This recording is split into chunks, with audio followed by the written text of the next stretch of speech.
because of the West Indian vibes, they used to want to have music. It was 72.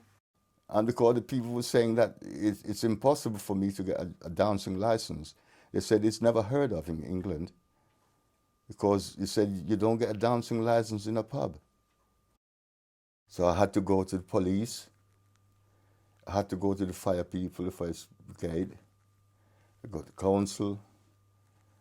And they all said it's a non-starter, because they said it is a public house, it is a pub. You can only get dancing license in a club. So I said, all right, and I pursued it. Go to the magistrate court, go in chambers, get the judge in chambers, and I went on, and I pursued it, and I didn't give up. To have disco in a pub, you know, they might have little music, little folk music or something like that, but to have a full-blown sound system in a pub, blaring out all these reggae music and soul music. Myself and Lorna, we were people's people. That's how I would class ourselves, because we were there for everyone. Someone asked me about color, about, you know, white people. Asked if white people come in there, and I said, all you have to do is to come down and experience it yourself. Because it was a very, very mixed culture in there. It was a cosmopolitan pub. I remember the Queen's Jubilee. I had a steel band there. And it's like the whole of Devonshire Road was full of people. It was great. Yeah. Lorna, she was a good hostess, you know, a good host. She used to get kids from around the area, and especially before they do the alteration to the pub,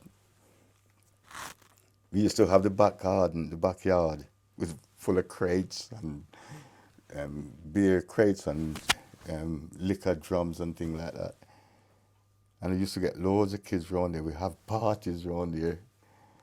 All the kids from Devonshire Road, loads of kids from Devonshire Road used to come there. I used to get guys to play their disco there.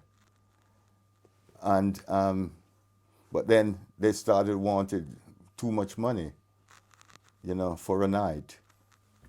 So I decided to get my own stuff. So I got my own set and just pay a DJ. It used to be so packed. Used to have about 7 people behind the bar. And they come in, when you walk in the front door, you have to fight your way to get to the bar, because it was so packed, you know. Like I said, everybody, and the Irish guys, them, especially the guys them who works in the building site digging up manholes and things like that. As soon as the doors open, they're straight in, a pint of Guinness, you know, draft Guinness, or Guinness and bitter. And in the space of 2 hours, those guys would spend so much money. It was unbelievable. I mean, they're coming there with their boots, muddy boots, full of mud, and they leave all their muds on the floor. But I didn't mind. There were 2 gay guys running the Kingston Arms, and they were hilarious. Especially one of them, Lee. He was hilarious. He was such a, you know, he was such a nice guy to be around. His customers used to come down to the Midland Tavern, have a few drinks. He used to bring them down there, and then I would do the opposite. I would bring some of my customers down to his pub. And they all used to interact together and have a wicked time, you know, with these guys.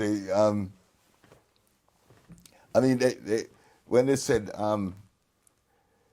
straight guys or straight people can't, you know, can't interact with gay, it's a load of rubbish. We were so, I mean, together. But I mean, there was no hanky-panky or no anything like that, because Lee, he would say, come up to you and say, oh, I wish you wasn't straight and things like that, you know, because he was that sort of person. But you know, it was a lovely time. Mr. Foster, he used to come in the pub sometimes. I think he ended up become a missionary or something. So he used to come in the pub and he'd drink his rum and, you know.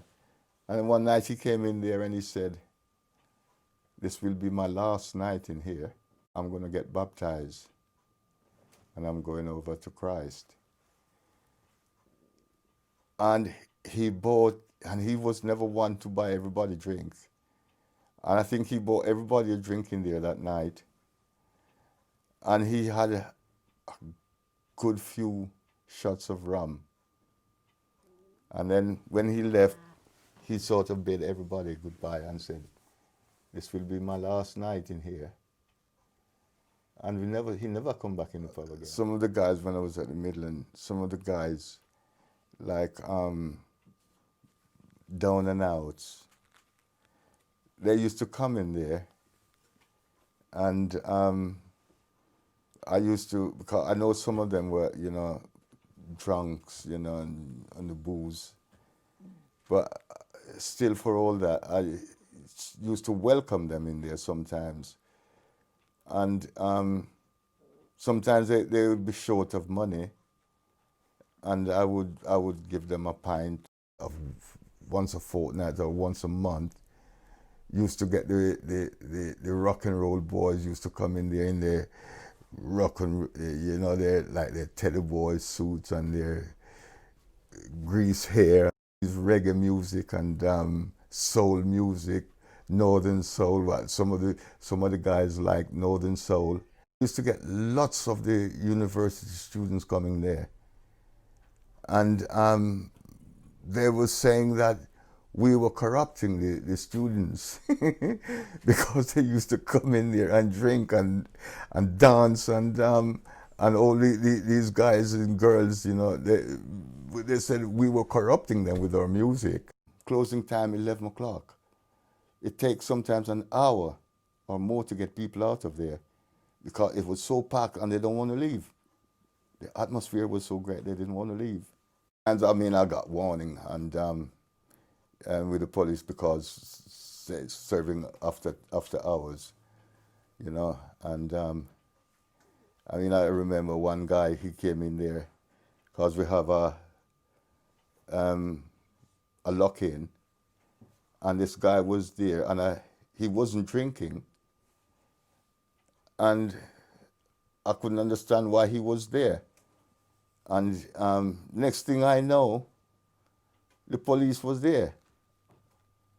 And I know it was him who called the police, you know. And I saw him several times after that. I feel like giving him a smack. But I thought, no, better not. It was a beautiful atmosphere. It was a beautiful time. And if it's what they wanted, well, I give it to them. I let them come in there, have a good time. Like even police might be coming in there and having good time. We used to have everyone coming in there. People loved us because of that. I mean, even now, some people talk about Albert from the Midland Tavern.